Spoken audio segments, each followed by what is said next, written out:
얼굴 봤으니까 들어가는 게 좋겠죠? 예.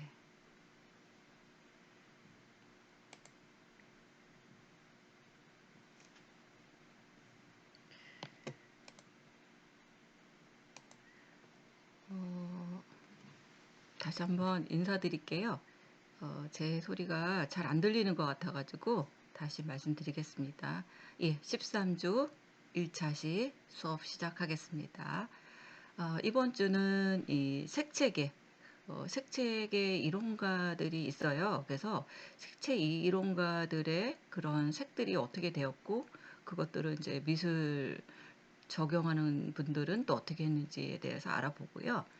또 우리가 그 형용사 이미지들을 가지고 응용하는 그런 것들을 알아보는 시간을 가져보려고 합니다. 그래서 이런 그 색채계 이론가들을 통해서 우리가 미술과 색채를 이해하고 형용사 이미지를 응용해보는 시간을 갖도록 하겠습니다. 아마 지난 시간에 몇 주 전에 아마 수업을 했을 겁니다. 이 색채에 대한 얘기, 배색에 대한 얘기 한번 정리를 다시 해드리겠습니다. 이 배색이라는 거는 이 디자인에서 색이 적용될 때 이 두 가지 이상의 색이 조화롭게 쓰여지는 색을 우리는 이제 배색이라고 합니다. 그렇다면 이 배색을 왜 하는지 그것들은요 여러 가지 색들을 의도적으로 조합해서 디자인의 효과를 높이는 데 쓰이고 있고요. 또 이 색의 삼속성인 색상이나 명도나 채도 그리고 이 색조, 톤 이런 관계들을 잘 생각해서 이런 것들을 그 조화롭게 하는 것이 이 배색이라고 할 수 있죠. 우리가 아마 조화도 색의 조화도 아마 공부를 했죠. 그래서 무슨 이텐의 조화, 쉐브롤의 조화, 그리고 요하네스 이텐, 뭐 그다음에 그 비렌 뭐 이런 여러 그 조화론에 대해서 공부를 했고요. 이런 조화론을 왜 하냐면요. 이 그 색에 대한 여러 가지 그 조화들을 잘하면 이 통일과 이런 변화의 밸런스가 잘 맞을 때 얘기를 한다고 합니다. 그리고 이런 것들이 배색이 잘 되면 또 질서와 균형 감각이 중요하다고 이야기를 해요. 그래서 이런 이미지 배색은 형용사 이미지에 따라서 또 객관화된 이미지를 이렇게 색상과 색조를 다르게 해서 감성을 배색하면 더 좋은 그 배색이 될 수도 있고 조화로울 수도 있다는 얘기입니다. 또 형용사 언어에 대한 구체적이고 객관화된 이미지, 그런 이미지에 대한 색상, 색조가 톤입니다. 색조나 톤의 특징을 파악하고 그거에 따라서 이 배색을 가지고 이런 그 배색 이미지를 연습하면 아주 미묘한 언어에 따른 배색 이미지를 표현을 아주 잘할 수 있다는 얘기입니다. 이게 이제 이미지 스케일이에요. 아마 6주 정도, 6주에 아마 이런 그 수업을 간단하게 얘기했을 겁니다. 우리가 배색에 대한 기법이라든가 색상에 대한 조화라든가 그런 것들을 하면서 했었고요. 이 이미지 스케일은 그 지금 하나를 예를 들어서 보여드리고 있습니다. 그래서 지금 부드럽고 딱딱하고 동적이고 정적인, 그래서 여기를 이렇게 가운데를 놓고 있습니다. 그래서 이쪽은 갈수록은 점점 약간 꽤 대단히 그렇게 하겠죠. 그리고 여기서도 부드럽고 딱딱한 뭐 동쪽이고 정적인 이 축에 가까운 쪽에서 이런 것들을 놓으면 되겠죠. 그래서 이거는 이미지 스케일입니다. 그래서 인간이 색을 보고 느끼는 감정을 형용사 어휘로 분리해서 낸 겁니다. 그래서 이미지 맵을 이제 이미지 스케일은 여기에다가 아예 대입을 해서 쓰기도 하고요. 또 이미지 공간은 이렇게 색을 보고 대부분의 사람들이 보편적으로 느끼는 감정을 이렇게 특정 기간에 따라서 하나의 공간 좌표에다가 위치시키죠. 그래서 이것들을 색에 대한 객관적인 비교에 가능하도록 만드는 것입니다. 그래서 이미지 맵, 이미지 공간이라고 하는데요. 이것들을 가지고서 통계도 내기도 하고 또 보고서도 내기도 하고 논문도 쓰기도 합니다. 이게 보편적인 이미지 공간입니다. 그리고 이거는요, 색뿐만 아니라 형태를 가지고도 하셔도 됩니다. 예를 들어서 여기는 동그라미, 네모, 뭐 삼각형, 뭐 오각형, 뭐 그런 식으로 해서 형태를 가지고도 하셔도 되고요. 또 재질을 가지고서 하셔도 됩니다. 그리고 반대어를 가지고 하셔도 되고요. 그래서 이 그 이미지 스케일은 이 색채뿐만 아니라 제품에서도 사용을 할 수도 있고요. 또 어휘에서도 사용을 할 수 있고요. 또 음, 다른 그 반대어를 가지고서도 접해서 사용을 할 수도 있습니다. 그래서 굉장히 그 다양하게 활용할 수 있는 이미지 맵이 될 수 있습니다. 색에 대한 이 이미지 스케일은요, 색에 대한 사람들의 공통된 이미지들을 여기 언어나 이런 형용사에 연관지어서 이렇게 척도화를 만든 겁니다. 첫 번째는 이 고바야시의 그 형용사 이미지 스케일을 국내 정서에 맞는 언어로 변경해서 만들은 이 사이트는 아이라의 형용사 이미지 스케일입니다. 처음에는 우리나라에서 이런 그 언어 이미지 스케일이 없었습니다. 근데 일본은 벌써 그것들이 다 돼 있었죠. 그래서 고바야시가 이 형용사 이미지 스케일을 만들었고요. 그 이후에 우리나라에서는 산자부에서 그 돈을 가지고 IRI 형용사 이미지 스케일을 만들었습니다. IRI는 특별한 거 없습니다. 그 회사 이름입니다. 여기에서 이 업체에서 이 회사에서 만들었기 때문에 IRI지 이 IRI라는 것은 특별한 의미는 없습니다. 근데 이 형용사 이미지 스케일이 굉장히 다양하게 많이 있는데요. 그래도 우리나라의 정서에 맞게 한 것이 지금 이 IRI 형용사 이미지 스케일입니다. 그래서 이거는 형용사에서 언어를 추출해서 만든 이미지 스케일입니다. 그래서 보통은 언어 이미지 스케일이라고도 얘기도 하고요. 형용사 이미지 스케일이라고도 이야기를 합니다. 이거는 색채 조합입니다. 우리를 둘러싼 주변 환경에는 무수히 많고 다양한 색으로 구성되어 있죠. 여러분들 주위에도 지금 제 수업을 하는 듣고 있는 여러분들도 주위에 여러 가지 컬러들이 다 보일 것입니다. 그만큼 우리는 굉장히 많은 다양한 색으로 구성되어 있는 공간에서 살고 있다는 거죠. 또 주변의 모든 대상들은 이렇게 단색으로 지각되는 경우는 매우 드물죠. 한 색만 있는 건 아니잖아요. 여러분들 책꽂이에 봐도 색색으로 되어 있는 거를 볼 수 있고 주위에 있는 뭐 여러분들은 어디서 볼지는 모르겠지만 주위에 있는 아래나 위나 옆을 봐도 다 이렇게 무수한 색들로 되어 있는 것을 알 수 있습니다. 그래서 주변 환경 속에서는 이렇게 무수한 색들과 함께 우리의 시선을 끌기도 하고요. 어떤 물건을 접했을 때는 단색으로 보이는 것이라도 재질이나 조명이나 자연광에 의해서 이 그런 효과로 한 가지 이상의 색들을 경험하게 되는 것이요. 즉 우리는 이렇게 다양한 환경에 색들로 둘러싸여 있다고 할 수 있습니다. 주변을 둘러싸고 있는 이렇게 제품이나 환경이나 시각물 이런 주변의 모든 것들이 다 이렇게 배색 구성에 의해서 다양한 이미지를 연출할 수 있습니다. 그래서 예술이나 디자인 분야에서 이런 색채의 조합은 중요한 의미를 가지고 있고요. 색채 연구의 중심적 테마로서도 그 역사도 매우 길고 있습니다.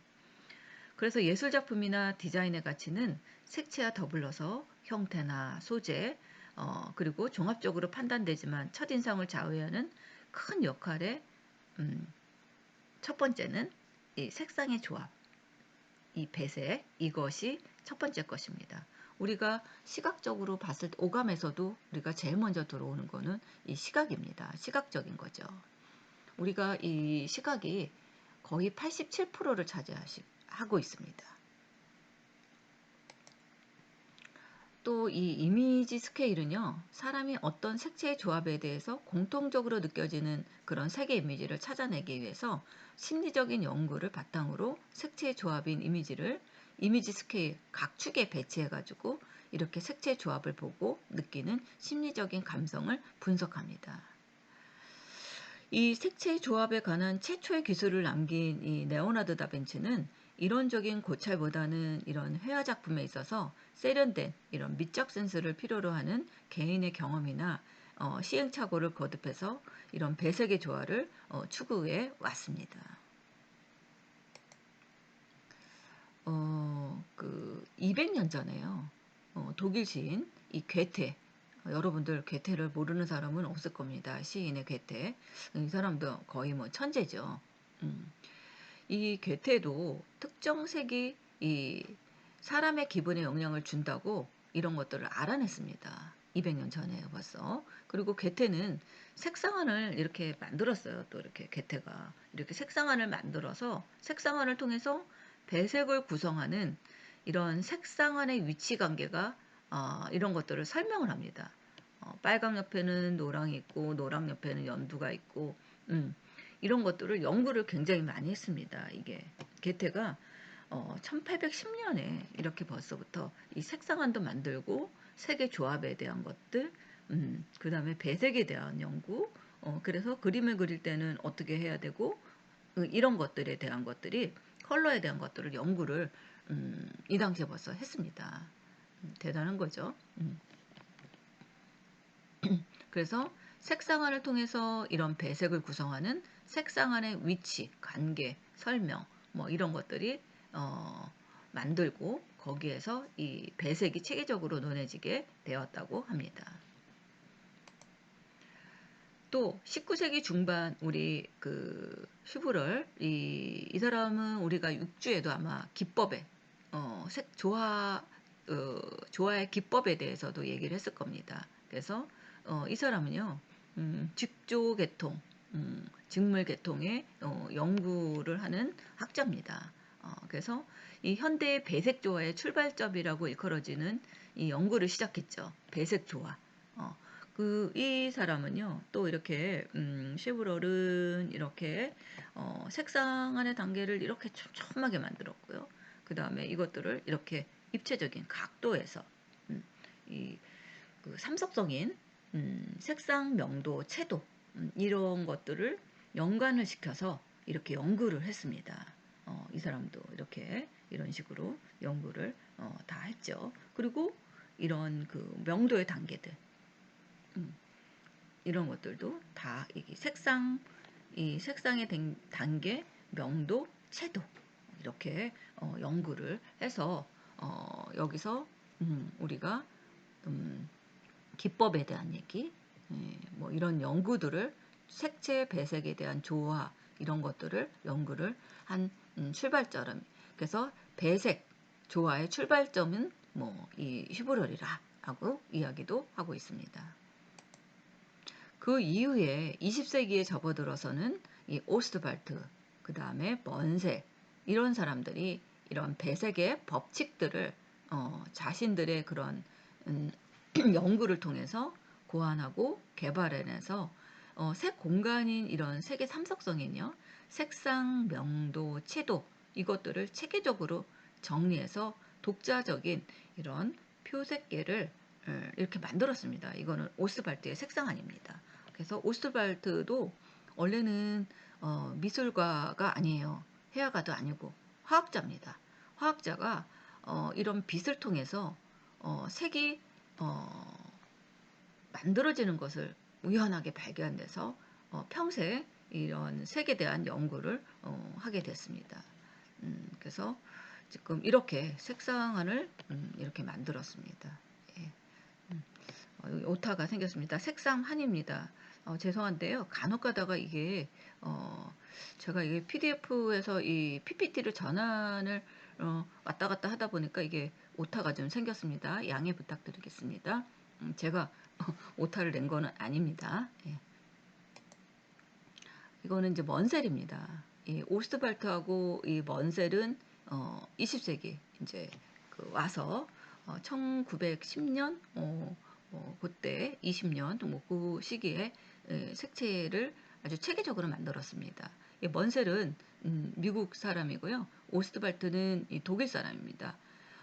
우리나라도 그 지금 여러분들 초등학교 이상부터 KS 표준에 나와 있는 규격에 있는 그런 그 색들도 다 이 먼셀을 기준으로 해서 만든 겁니다. 그래서 먼셀은 이런 배색의 법칙을 자신들이 고안하고 개발해낸 이런 세계 삼석성 이것들을 체계적으로 정리해서 이렇게 배색을 구성하는 색들 간의 기하학적인 관계를 가지고서 이렇게 설명을 했습니다. 지금 이게 밝고 어둠에 대한 명도입니다. 그리고 이게 색상아니고요. 그리고 이게 채도입니다. 이게 채도. 그래서 채도는 점점 탁해지고 점점 선명해지죠. 명도는 점점 밝고 어두워지고요. 그리고 이게 색상한입니다. 색상한은 이렇게 중간에 있습니다. 명도 5에 있습니다. 그래서 이렇게 색입체들은 이런 식으로 좀 이렇게 불균형하게 되어 있고요.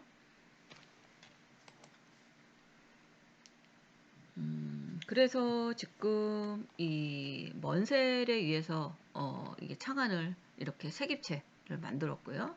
또 현재는 이 그 조명학회에서 이런 그 먼셀의 이것들을 가지고서 계속 연구를 하고 지금 이어지고 있죠. 그래서 1940년대에는 이 먼셀이 발표한 이것들을 가지고서 먼셀 표색계를 체계적으로 만든 겁니다. 그래서 이 모든 색채를 이렇게 색상, 명도, 채도의 총합으로 해서 이렇게 만드는 겁니다. 그래서 지금 입체는 색입체는 이렇게 되어 있고요.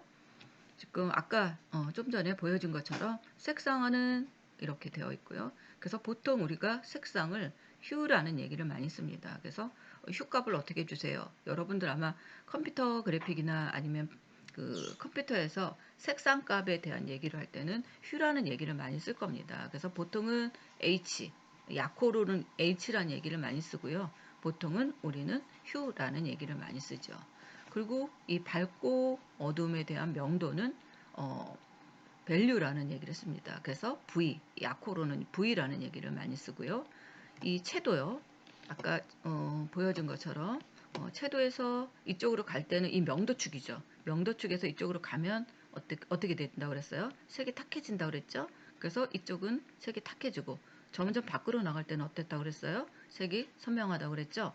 그래서 이 색이 탁하고 선명한 이것을 우리는 이제 채도라고 하는데 이거를 크로마라고 합니다. 그래서 보통은 C, 야코로 C. 그래서 보통은 이 먼셀에서 기호에서는 색상 명도 채도를 H, V, C 이렇게 약호를 사용하고 있습니다. 이 기본 색상이 5개로 기준을 했습니다. 지금 보통은 이렇게 OR이라고 되어 있는데요. 이게 기본 색상입니다. 그래서 OR에 이 레드, 그 다음에 노랑, 그 다음에 초록, 파랑, 보라. 이 5가지가 원래는 앞에가 5라고 되어 있어야 돼요. 5를 기준으로 해서 만들었거든요. 이게 기본값입니다. 그리고 이 사이사이 노랑 빨강과 노랑 사이의 주황 그것도 5할감입니다. 기본 색상이에요. 그래서 지금 여기에 있는 것들은 다 5화를 기준으로 해서 만든 색상이고요. 이거는 20가지 색상입니다.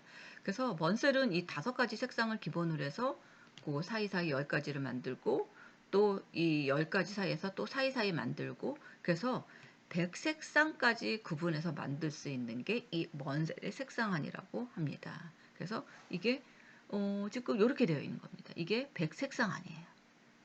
대단하죠? 이렇게 해서 만든 게 이 먼셀의 색상한입니다.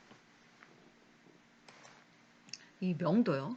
아까 제가 얘기해줬죠. 명도에 대한 얘기를 해드렸을 겁니다. 이것처럼 이렇게 10단계를 만들었습니다. 근데 완전한 하얀과 완전한 검정은 없다 해서 9.5 여기를 1.5라고 이야기를 합니다. 그리고 지금 이게 그 N이라고 지금 이렇게 되어 있죠. N이라고 하는 거는 무슨 뜻이냐면요. 뉴트럴 컬러입니다. 색이 없다는 얘기입니다. 무채색이라는 뜻입니다. N자라고 쓰여 있는 거는 다 무채색이에요. 색이 없다는 얘기입니다. 무채색. 그래서 보통은 이 무채색을 표시를 N5, N7, N3, N8 이렇게 사용을 하고 있습니다. 이게 다 무채색에 대한 이야기입니다. 채도입니다. 채도 이게서 지금 여기 뉴트럴 컬러라고 이렇게 되어 있죠. 이거는 다 명도, 색이 없는 색을 얘기하죠. 그래서 N으로 이렇게 다 쓰여 있습니다. 그리고 채도는 2단계씩 이렇게 나갑니다. 그래서 지금 NO 이게 그 기본 색상 레드의 색상을 한 명씩 한 변씩 다 자르면 이렇게 단계를 해서 만드는 겁니다. 색입체입니다. 이게.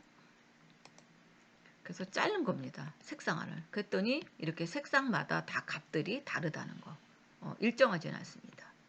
그래서 나온 것도 있고 들어간 것도 있습니다.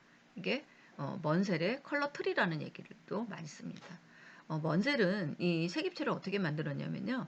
컬러 그 나무를 보고서 창안을 했다고 합니다. 우리가 나무를 보면 나무에 위로 올라갈수록 색들이 밝죠. 빛을 받으니까. 그리고 똑같은 나무 잎사귀라도 안쪽으로 들어가면 색이 좀 탁해요. 그리고 바깥에 있는 게 색이 더 선명합니다. 그걸 보고 만들었다고 합니다. 그래서 컬러 트리라는 얘기가 그렇게 해서 나왔고요. 그래서 보통 이 먼셀의 표색기의 기호 표시는 이렇게 씁니다. 지금 5R의 2의 6이라고 하는데요. 이게 이제 다 5R에 대한 값이고 2는 명도, N2죠. 6은 채도입니다. 그래서 5R의 2의 6이라고 합니다. 그래서 한마디 더 얘기하면 색상 값은 5R에 대한 얘기고 2는 명도, 이거는 채도입니다. 그래서 순서를 색상, 명도, 채도 이 순서대로 이렇게 씁니다. 그래서 무채색은 뉴트럴, 밸류라고 사용을 하고요. 다음은 이제 배색 연구입니다. 20세기 중반에 이 배색 조화의 연구는 색채 과학의 눈부신 발전이 되었죠. 그래서 문 스펜서의 그 배색의 조화 연구로 실험적인 연구의 가능성을 이렇게 배색 연구 실험 결과에 수리적인 해석의 계기를 만들기도 했습니다. 배색 조화의 정도를 자신들이 고안한 이 색 공간 안에서 색의 삼석성 간의 거리에 의해서 결정된다고 주장하고 예측 방식을 제안하기도 했습니다. 이론은 예측의 그런 정밀도나 실험 규모의 측면에 인정받지 못하고 있지만 과학적인 이런 태도로 배색 그런 조화를 정량적으로 다룬 최초의 이론가들로 이렇게 평가를 되고 있습니다. 그래서 지금까지도 이런 그 이론가들, 색채 이론가들, 뭐 오스트발트나 이런 휘브럴이나 뭐 이텐이나 먼셀이나 이런 사람들은 지금까지도 우리가 이 배색 조화를 정량적으로 다룬 이런 이론가로 평가를 받고 또 이 이론을 바탕으로 해서 색채 그 조화라든가 배색 연구를 계속하고 있습니다. 이거는 이제 고바야시 배색 이미지 스케일입니다. 이 고바야시 배색 이미지 스케일이 이거는 그냥 참고로 하시는데요. 우리나라 그 배색 이미지가 나오기 전에는 이렇게 고바야시 거를 많이 썼습니다. 이 배색에 대한 이미지는 사람마다 다르겠죠. 그리고 공통되는 부분도 있고요. 이런 이미지, 이런 공통 감각을 분석을 하는 겁니다. 분산 분석도 하고 요인 분석도 하고 SD 기법으로 하고 뭐 여러 가지 이런 기법을 사용하기 위해서 이렇게 만든 겁니다. 그래서 보통은 이렇게 부드럽고 딱딱하고 그래서 뭐그 웜, 쿨, 뭐 소프트, 하드 뭐 이런 식으로 만들 반대어를 가지고서 여기에다가 이렇게 이미지 축을 이렇게 여기다가 한 겁니다.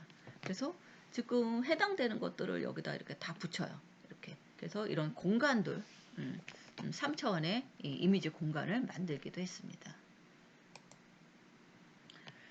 이 공간에 있는 배색의 색성은 이 먼셀 기호로 표현하도록 이 먼셀 색상을 사용했고요.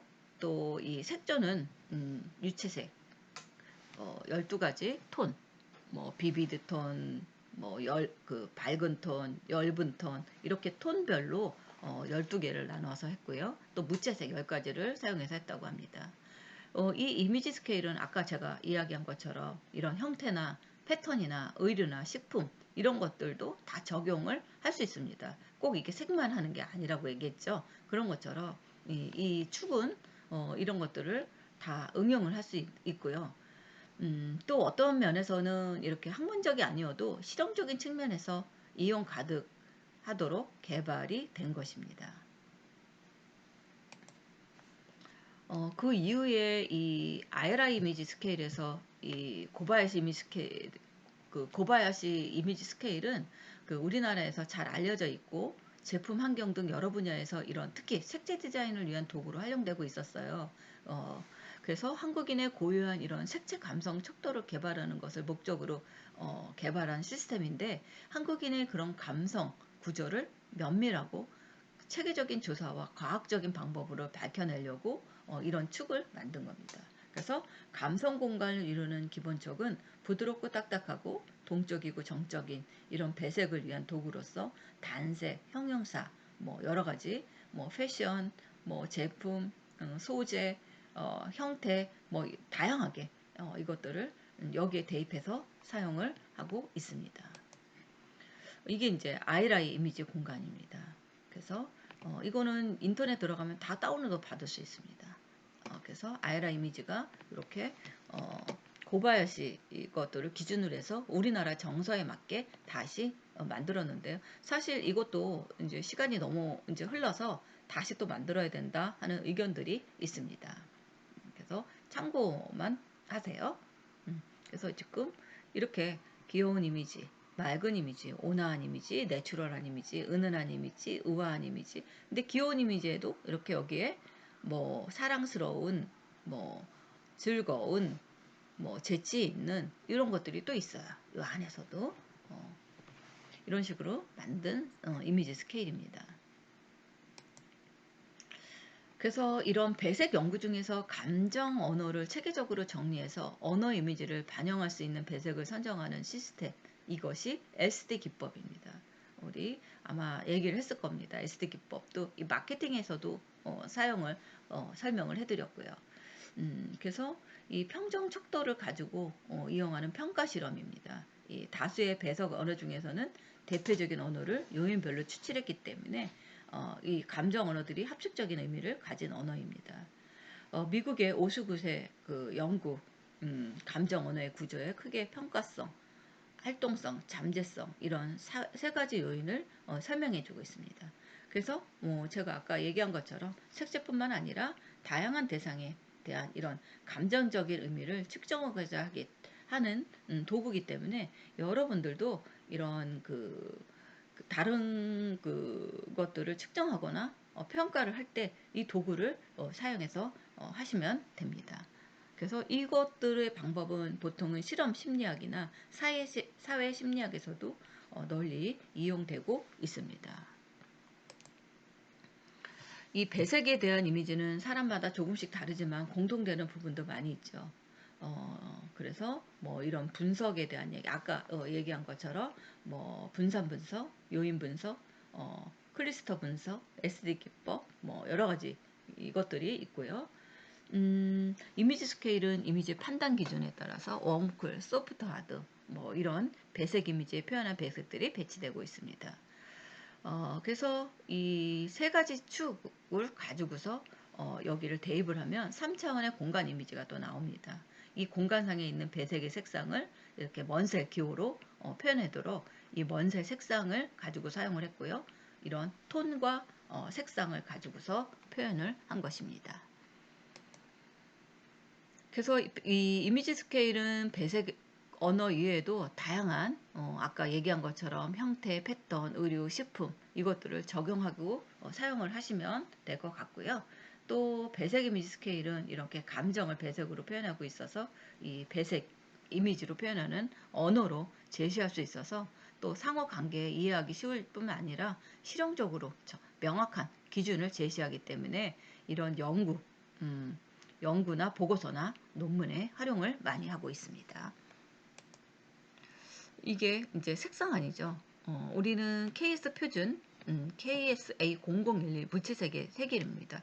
10가지를 이렇게 가지고 있습니다. 색상안은 10가지입니다. 그리고 이렇게 10가지 색상안은 있고요. 아까 지금 고바야시가 얘기한 톤이 이겁니다. 이 톤을 얘기합니다. 선명한 톤, 밝은 톤, 이 색상 제가 아마 이것도 설명을 한번 해드렸을 겁니다.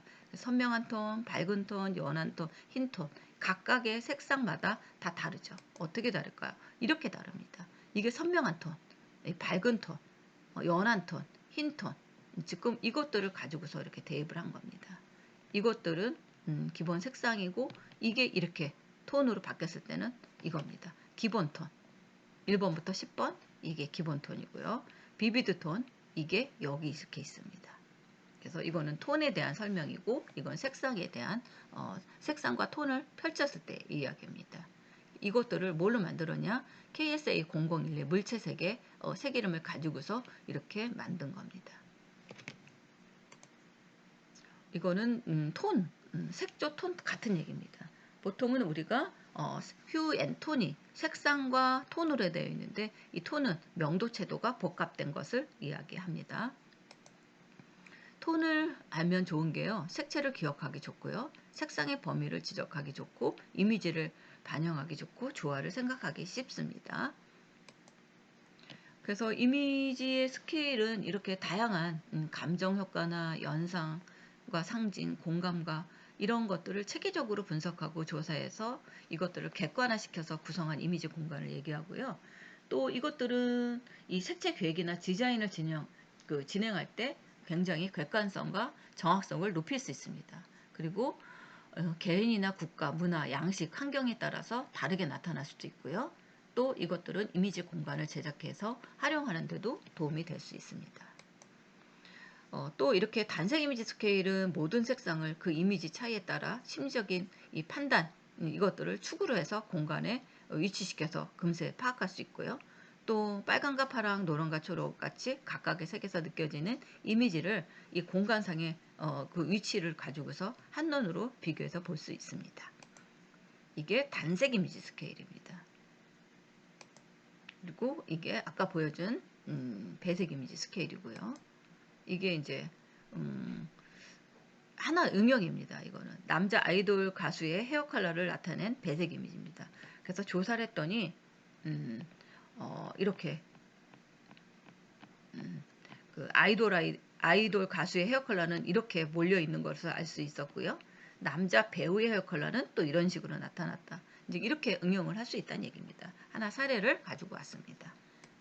예, 이렇게 해서 여러분들 오늘 그 색채계에 대한 이론가들과 이미지 스케일에 정확하게 사용하는 방법들에 대해서 알아봤고요. 제가 지금 오타들이 있었다고 그러는데 그거는 제가 변환하는 과정에서 오타들이 생겼으니까 다시 수정해서 여러분들 파일을 PDF 파일로 강의 자료에 올려놓으니까 여러분들 다운로드 받으셔서 이 수업을 들으면 여러분들이 더욱 유익하게 들을 수 있을 것입니다. 예, 오늘 수업은 여기서 마치겠습니다. 감사합니다.